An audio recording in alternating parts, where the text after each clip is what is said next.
Radio 103.9, and man, let me just say, this is the one. This is the interview for me. Wow. Maxwell, man, you're like, oh God, here we go. You're like the elite brand. You know, when you talk about an artist, you know, you talk about, you know, you're like the Mercedes, the you know what you're going to get. You strive to, you know, when you crack open the package, you know what it's going to be. This is what everyone else strives to be, man. And you could really drop the mic now at 42 and be like, "Yo, I did it, man." I think I dropped the mic a couple of times, right?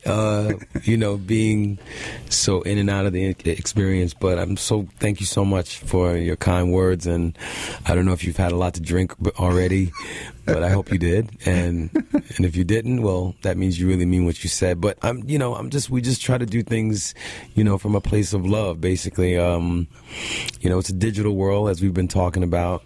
And, you know, we went for something analog, and, you know, I'm old enough to remember those types of records, and young enough to respect and listen to a lot of new stuff out there. So I just fingers crossed, hope everyone is okay with what we have to offer. Man, basically. It's gonna be okay. Come on, man. It's past that. You know, it's like let's go all the way back. Can we go back?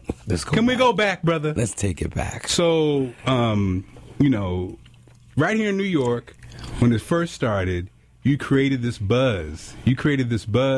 Labels were vying for you. Vibe magazine said he's the new Prince.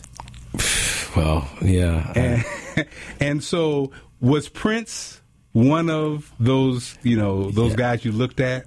Yeah, it was very tough for me when I found out that he passed away. It didn't hit me because I had seen him a month prior, because he was launching a book that he was going to write about his life, which is ironic. And then a month later, of course, you know, he crossed over. But he was I think everybody draws from Prince. I think it's sad that we have to wait for someone to pass away or to really appreciate them and to, you know, really take in everything that they are. But Prince was definitely and still is kind of a major influence, you know, along with Marvin Gaye and Sam Cooke and Harry Belafonte, and, you know, just black men who, you know, represented something that was so unique. To me, was always very interesting, especially considering, you know, I love hip-hop just as much as everybody. I'm from Brooklyn. And for me, it was like to see someone be so bold and still have so many, like, fans, you know, from all cultures, but really had black fans. You know, Prince had, like, people from the hood who liked him. Yes. And considering, like, you know, how he used to just run around with the heels and his whole and the panties. Yeah, I mean, for him, without pants. Yeah, for him to be able to be that way and still touch the hearts and the souls of people says a lot about his creativity. So when you first were creating that buzz as a 20-year-old, I had no. Did you have it in your mind? I have no concept of it, you know, because I don't connect myself with what's happening. You know, I don't want to make it all like, you know, esoteric and whatever. It's something that, you know, has been gifted to me, and it's a blessing with the people that I work with throughout the years who really, you know, feel a nurturing care towards what I do. So it's like a family type of thing. But I don't wake up thinking that I'm, you know, at that time I was thinking, man, I don't even know if this is going to keep going on or lasting. I hadn't been used to people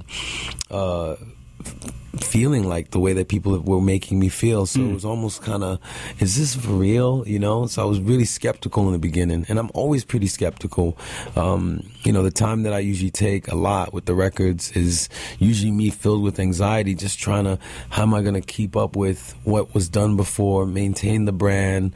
Then there's new people out, music changes, the ever-changing landscape of our industry. You know, we every 3 years, 4 years, the way music works is completely different. How you promote a record is different. How people are releasing records are different. The way they sound. So, you know, you think about that over time. But I feel always like it's like the first time, really, every time a record. I don't walk in the door thinking that I got it. Man, the thing I love about what you do, though, like the last album, radio is a mess, okay?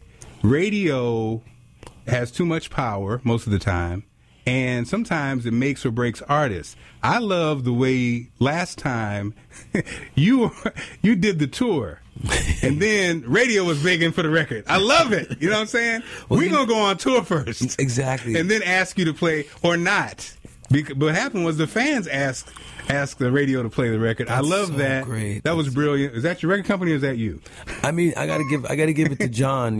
John and we just I hadn't been around for a long time. I felt like I owed people, just to FaceTime, just to say, hey, hi, it's been a minute.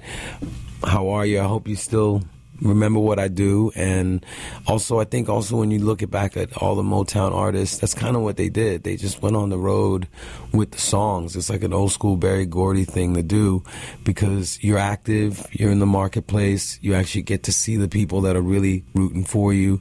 And it's not just purely, it's a live thing. It's a musical thing at the same time. I mean, I'm not, like a manufactured artist. I mean, I work with Phat David since I was 17, Stuart Matthewman, rocking with CJ next to me. CJ in the building. Yeah, I mean, it's an inside thing.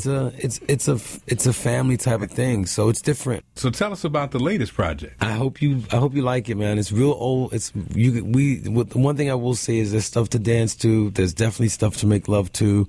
There's a lot of I don't know, because we did it so analog. I mean, we have the 2-inch machine. We have it was so exciting to see those things, because most times it's like a computer screen and maybe like one little thing, and then that's how you make your record now. And I know that there's a history with what I've done, so I have to be respectful to the legacy of the sound of the music, not me, but what we've done musically. So it's an interesting battle. I think that's what makes it take as long as it does. And what's the album? What's the album's name?